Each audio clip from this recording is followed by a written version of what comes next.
ازيكم عاملين ايه؟ يا رب تكونوا كلكم بألف خير. هنتكلم في الفيديو بتاع النهارده ازاي نحبب ابننا او بنتنا في المذاكره. طبعا كلمه مذاكره بنقولها من هنا تحس ان خلاص وقت العقاب ابتدى وتقل دم بقى ومش عايزه اذاكر دلوقتي، ويلا يا بابا ويلا يا ماما ونبدا نجيب الكتاب، وطب نسمي الله، طب نعمل ايه؟ هتلاقوا بصوا يعني طب انا جعان دلوقتي، طب بس انا عايزه اشرب، طب اصبروا شويه، طب العب شويه. هتلاقوا كل طفل بيهرب مهما كان عمره ايه اساسا. ده انت لو جبت طفل في كيجي بتلعبوا مع بعض اساسا في المذاكره، مش مذاكره اللي هي المذاكره، بيتهرب منك في المذاكره. فهنقول مع بعض النهارده كام نقطه هيفرقوا جدا مع اي طفل ان هو يحب المذاكره ويقعد يذاكر. وكمان ممكن هو بنفسه يروح يجيب لك الكتاب ويقول لك يلا يا ماما ذاكري لي، ويلا يا بابا اقعد معايا عشان نذاكر. هنقول نقط مهمه جدا، بس قبل ما ابدا في اي حاجه تنسوش دلوقتي تنزلوا تعملوا لايك للفيديو بتاعنا وتشتركوا في القناه لو انتوا لسه مش مشتركين لحد دلوقتي. وكمان انا بنزل فيديوهات كتير جدا عن الاطفال وحاجات تانية كتير، ادخلوا اتفرجوا على الفيديوهات بتاعتنا وقولوا رايكم ايه. ويلا نبدا في الفيديو بتاع النهارده. بصوا، عشان نبقى متفقين احنا كناس كبار كاولياء امور ان درجات الطفل ملهاش علاقة بتحصيل الطفل. يعني مش معنى ان انا ابني راح المدرسة النهاردة ورجع لي كده جايب 5/10 او 5/10 4/10 جايب 10/10، معنى كده ان ابني وحش او حلو. درجة ابنك ملهاش علاقة بمستوائي. ممكن في ناس كتير قوي ولادها بيذاكروا وكويسين وشاطرين ويروحوا يجيبوا درجات غريبة في الامتحان، ودي مش درجة ابني وده مش عارفة ايه. فبيبقى في عوامل تانية بتأثر على ابنك او بنتك وهما بيمتحنوا، ممكن تكون دي اللي اتأثرت، بس مش معنى كده ان هو ابنك وحش او ابنك حلو بدرجته. تاني حاجة احب اوضحها لكم ان للأسف احنا كلنا يعني كان في طريقة المذاكرة بتاعت أهالينا لينا أثرت بالسلب على طريقة المذاكرة. بقينا عارفين إن المذاكرة لازم بالزعيق وبالضرب وبالشخط وبالنطر، ولازم كل حاجة تبقى بيرفكت، ما ينفعش الطفل يغلط. فطبعا بالمنظر ده هتبقى حصة المذاكرة أو الوقت اللي بنقعد فيه المذاكرة هو وقت العقاب بتاعنا. فاحنا لو غيرنا ده هيبقى الدنيا ألطف بكتير. مش لازم ازعق، مش لازم اقعد اشتم، مش لازم اقعد اغل على نفسي عشان خاطر ابني ولا بنتي عصبوني وانا مش عارفين يحفظوا بسرعه، مش عارفين يفهموا، ده هيجننوني، ده ما بيسمعوش الكلام. ريلاكسيشن خالص، طول بالنا، لان كل طفل ليه قدرات. ممكن اخين، واحد كويس جدا وبيفهم بسرعه، واحد تاني بطيء شويه في الفهم.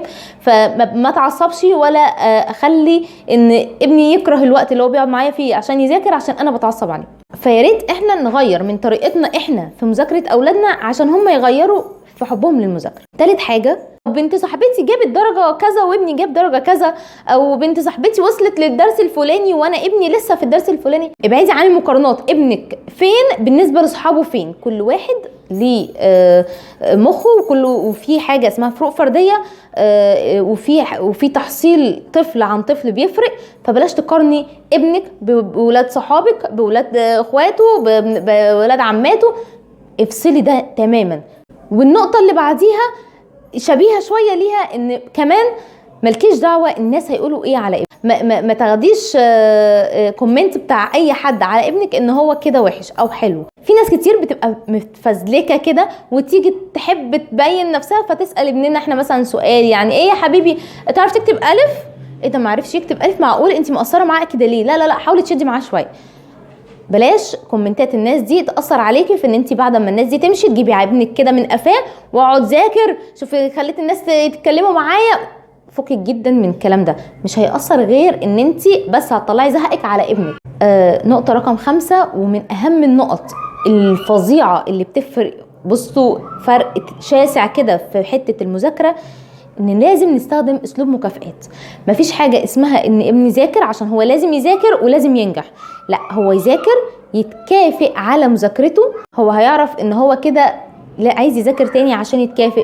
ويا ريت تكون المكافئات بتتحقق. يعني ما ينفعش اروح لابني واقول له انت خلصت الاكسرسايز دوت، ولو خلصته كله تمام هتقعد ساعه على البلاي ستيشن، ويخلصه ويبقى متحفز جدا ان هو يخلص عشان يقعد بقى بلاي ستيشن. ماما انا خلصت، اقعد بقى على البلاي ستيشن؟ لا لا لا لا، مش دلوقتي. بلاي ستيشن ايه؟ انت مخك في اللعب. ابدا خد المذاكره اللي بعديها، ابدا مش عارفه اعمل ايه.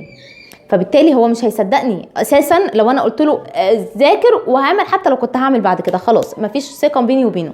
لكن افضل ان انا خلاص تمام هكافئه، يبقى اكافئه يقعد ساعه زي ما انا اتفقت مع البلاي ستيشن هيقعد، عشان يبقى عنده حافز يكمل، وحافز ان هو ايه، وعدته انه عايز يتكافئ.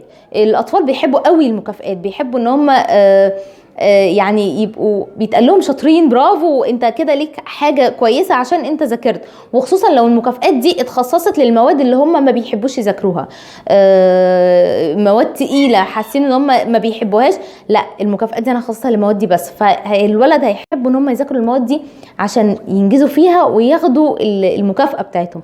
فكل ما تكافئي كل ما ابنك يحب المذاكره، كل ما هو هيبقى عايز يذاكر عشان يحصل على المكافاه اللي انت محضرها له.